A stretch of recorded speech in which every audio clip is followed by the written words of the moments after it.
களம் காவல் படத்தை தேட்டரில் பார்க்க எனக்கு 2 முக்கியமான காரணங்கள் இருந்துச்சு. ஒன்று, மெகாஸ்டார் மம்முட்டியும் சூப்பர் ஆக்டர் விநாயகனும் சேர்ந்து நடிச்சிருக்காங்க அப்படிங்கிறது. 2வது, சவுத் இந்தியாவை கலக்குன ஒரு சீரியல் கில்லரோட கதை அப்படிங்கிறது. ஜிதின் கே ஜோஷ் இந்த படத்தோட இயக்குனர். இது அவருக்கு முதல் படம். இவரும் ஜிஷ்ணு ஸ்ரீகுமாரும் இணைஞ்சு இந்த படத்தோட திரைக்கதையை எழுதியிருக்காங்க. ஒளிப்பதிவு பைசல் அலி, மியூசிக் முஜீப் மஜீத். மம்முட்டியோட தயாரிப்பு நிறுவனமான மம்முட்டி கம்பெனி இந்த படத்தை தயாரிச்சிருக்காங்க.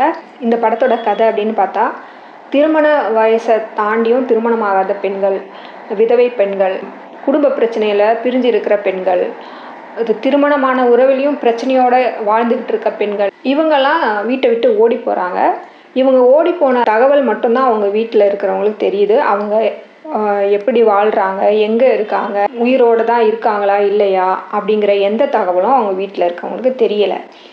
அவங்கெல்லாம் கிட்டத்தட்ட இந்த சமூகத்துக்கும் அந்த குடும்பத்துக்கும் வேண்டப்படாத பெண்கள், தேவையில்லாத பெண்கள் அப்படிங்கிறதுனால இந்த சமூகம் இந்த குடும்பம் நினைக்கிறதுனால அவங்கள காணாமல் போயிட்டாங்க, ஓடி போயிட்டாங்க அப்படிங்கிற புகாரை கூட போலீஸில் இவங்களுக்கு கொடுக்கறதில்ல.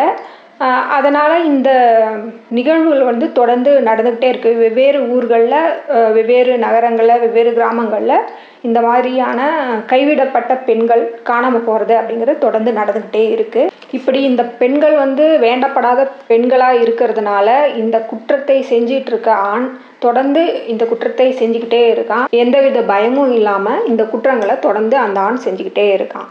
ஒரு கலவரம் தொடர்பான வழக்கை விசாரிக்க வந்த ஒரு போலீஸ் இந்த விஷயங்களை, இந்த பெண்கள் காணாமல் போன விஷயங்கள், பெண்கள் ஓடி போன விஷயங்கள், அந்த ஓடி போன பிறகும் அந்த பெண்களை பற்றி தகவலே கிடைக்காத விஷயத்த ஒரு போலீஸ் அதிகாரி கண்டுபிடிக்கிறாரு.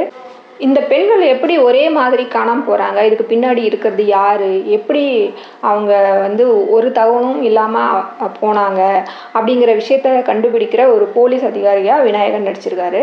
இந்த படத்தை பற்றின ஒரு ப்ரொமோஷன் இன்டர்வியூவில் இந்த கதாபாத்திரத்துக்கு மம்முட்டி தான் இவரை சிபாரிசு செஞ்சார் அப்படிங்கிற ஒரு தகவலை சொல்லியிருந்தார்.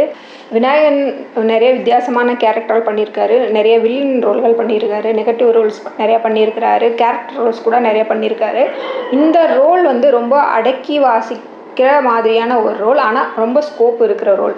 கிட்டத்தட்ட இந்த படத்தோட ஹீரோ அப்படின்னா விநாயகன் தான். அடித்து கெத்து காட்டுற ஒரு போலீஸ் அதிகாரியாக இல்லாமல் ஒரு கிரிமினலை அதே வழியில் போய் பிடிக்கிற ஒரு போலீஸ் அதிகாரியாக ரொம்ப சிறப்பாக விநாயகன் சார் பண்ணியிருக்காரு. அப்புறம் நீங்கள் யூகிச்சிருப்பீங்க, இந்த படத்தோட வில்லன் முக்கியமான ஒரு கேரக்டரில் பண்ணியிருக்கிறது மம்முட்டி. ஒரு மெகா ஸ்டாரால், ஒரு சூப்பர் ஸ்டாரால் எப்படி இவ்வளோ நெகட்டிவ் ஷேடுள்ள கேரக்டரை எடுத்து பண்ண முடிஞ்சது அப்படிங்கிறது ஒரு ஆச்சரியமான விஷயம். ஒரு சாதாரண குடும்பஸ்தன், அவனுடைய பாடி லாங்குவேஜ், அப்புறம் பெண்களை கொல்லும்போது காட்டுற குரூரமான அந்த பாடி லாங்குவேஜ் அப்படின்னு ரொம்ப மைல்டாக, அதே சமயம் அழுத்தமாக இந்த கேரக்டரை அவர் பண்ணியிருக்காரு. அதே போல் படத்தில் நிறைய பெண்கள் வராங்க. ஏன்னா அவர் கிட்டத்தட்ட அந்த சீரியல் கில்லர் அப்படிங்கிறது ஒரு 20க்கும் மேற்பட்ட பெண்களை கொல்ற மாதிரியான ஒரு கதை. நிறைய பெண்கள் வராங்க. ரொம்பவே குறைந்த நேரம் தான் அப்படின்னாலும் அவங்கவுங்களுக்கு ஏற்ற மாதிரி சிறப்பாகவே அந்த கதாபாத்திரங்களில் நடிச்சிருக்காங்க. 20 பெண்களை கொன்ன சவுத் இந்தியாவை பயங்கரமான ஒரு அதிர்ச்சிக்குள்ளாக்குன சீரியல் கில்லர் சைனைட் மோகனோட கதை தான் ஒன்லைனாக எடுத்து அதை படமாக்கியிருக்காங்க. ஆனால் இதில் நிறைய ட்விஸ்ட் அண்ட் டேர்ன்ஸ் இருக்குது. அதே போல் இது முழுமையான ஒரு அந்த சீரியல் கில்லர் மோகனோட கதை அப்படின்னு சொல்ல முடியாது. நிறைய மாற்றங்கள் செஞ்சுருக்காங்க. அது திரையில் பார்க்கும்போது அந்த வேறுபாடுகள் தெரியும். அதை ரொம்ப சிறப்பாகவே நிஜ வாழ்க்கையிலேருந்து, நிஜ கதையிலேருந்து வேறுபடுத்தி திரை மொழியாக மாற்றிருக்காங்க. அது நல்ல சிறப்பாக வந்திருக்கு. படத்தில் தமிழ்நாட்டில் நடக்கிற மாதிரி நிறைய காட்சிகள் இருக்குது. அதனால் நிறைய இடங்களில் தமிழ் வருது. மலையாளம் தெரியாது அப்படின்னாலும் ஓரளவுக்கு தெரிஞ்ச மலையாளத்தை வச்சு இந்த படத்தை பார்க்க முடியும். ஆங்கில சப்டைட்டிலும் இருக்குது. நிச்சயம் இது தேட்டரில் பார்க்க வேண்டிய படம். மஞ்சுமல் பாய்ஸ் படம் தமிழ்நாட்டில் பிச்சுக்கிட்டு ஓடினப்போ தயாரிப்பாளர் தனஞ்சயன் ஒரு பேட்டி கொடுத்துருந்தாரு, ஒரு யூடியூப் சேனலுக்கு கொடுத்த பேட்டி. அதில் அவருக்கு கீழே நிறைய டீம் இருக்கிறதாகவும், திரைக்கதை பயிற்சிக்காக அவங்க முயற்சி செஞ்சிகிட்டு இருக்கிறதாகவும், நிறைய சம்பவங்கள், கொலை சம்பவங்கள், இந்த மாதிரியான உண்மை சம்பவங்கள் வந்து பேப்பரில் அவங்க டெய்லியும் ஃபாலோ பண்ணுறதாகவும் ஏதோ சுவாரஸ்யமாகவும் இல்லை.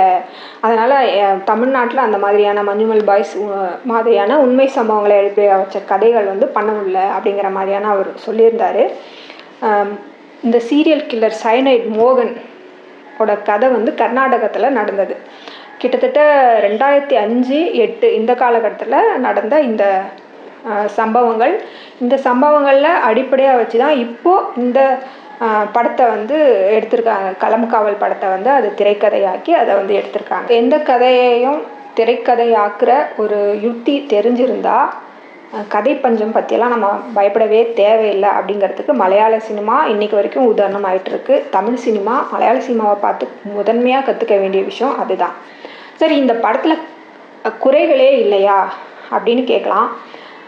இருக்குது, முக்கியமான குறை இருக்குது. இந்த படம் மிக அழுத்தமாக வர வேண்டிய ஒரு படமாக இருந்திருக்கும். எப்படி இருந்திருக்குன்னா, வெறுமனே பெண்கள் கொல்லப்படுறாங்க, தொடர்ச்சியாக பெண்கள் கொல்லப்படுறாங்க. அந்த பெண்கள் கொல்லப்படுறதை பற்றி அந்த சமூகத்துக்கும் அந்த குடும்பத்தை சார்ந்தவங்களுக்கும் எந்த ஒரு வருத்தமும் இல்லை, துயரமும் இல்லை அப்படிங்கிறது சொல்லப்படுது. அதே போல தான் அந்த படத்தை பார்க்கும்போதும் நமக்கும் இந்த பெண்கள் கொல்லப்படுறதை கேள்விப்படும்போது அதை பார்க்கும்போது நமக்கும் பெரிய துயரங்கள் தொத்திக்கலை. அதுதான் இந்த படத்தில் இருக்க பெரிய மைனஸ். ஒரு பெண்ணோட பார்வையில் இந்த சமூகத்தால், இந்த குடும்பங்களால் கைவிடப்பட்ட பெண்ணுக்குண்டான வலியோட பின்னணியில் இந்த கதை சொல்லப்பட்டிருந்தா ஒருவேளை இன்னும் அழுத்தமாக இருந்திருக்கும் அப்படிங்கிறது என்னோட கருத்து. படம் பார்த்துட்டு உங்கள் கருத்தை சொல்லுங்கள். நன்றி, வணக்கம்.